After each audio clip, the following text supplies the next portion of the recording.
ലോക്സഭാ തെരഞ്ഞെടുപ്പിൽ കനത്ത തിരിച്ചടിയേറ്റിട്ടും ജനങ്ങളെ വെല്ലുവിളിച്ച സംസ്ഥാന സർക്കാർ.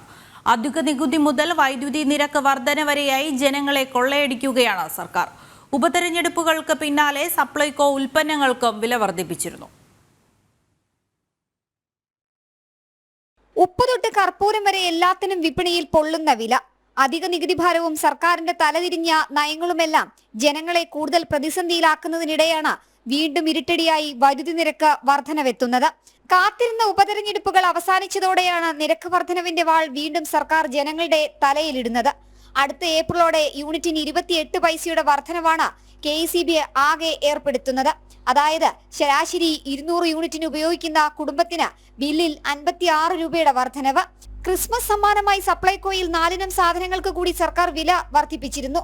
ഫെബ്രുവരിയിൽ 13 ഇനം സബ്സിഡി സാധനങ്ങളുടെയും വില കൂട്ടിയ ശേഷമായിരുന്നു ഇത്. 70% വരെ ഉണ്ടായിരുന്ന സബ്സിഡി സപ്ലൈകോയിൽ ഇപ്പോൾ 35%. ഇത് 30 കുറയ്ക്കാനാണ് നീക്കം. സപ്ലൈകോയിൽ വില കൂടുമ്പോൾ പൊതുവിപണിയിലും വില കുതിച്ചുയരുന്നത് പതിവാണ്. സാധാരണക്കാരന്റെ അവസ്ഥ കൂടുതൽ പരിതാപമാകുമെന്ന് സാരം. ഏപ്രിലിൽ സംസ്ഥാനത്ത് വാടക പാട്ടക്കരാറുകളുടെ സ്റ്റാമ്പ് ഡ്യൂട്ടി കുത്തനെ കൂട്ടിയിരുന്നു.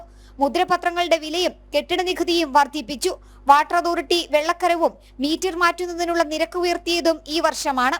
മെഡിക്കൽ കോളേജുകളിലെ OP നിരക്ക് 10 രൂപയാക്കിയതും KSRTC സിറ്റി സർവീസ് നിരക്ക് 15 രൂപയാക്കിയതുമെല്ലാം പ്രതിഷേധങ്ങൾക്ക് വഴിവെച്ചിരിക്കെയാണ് വീണ്ടും നിരക്ക് വർധനവുകൾ അടിച്ചേൽപ്പിക്കുന്നത്. ജനം, തിരുവനന്തപുരം.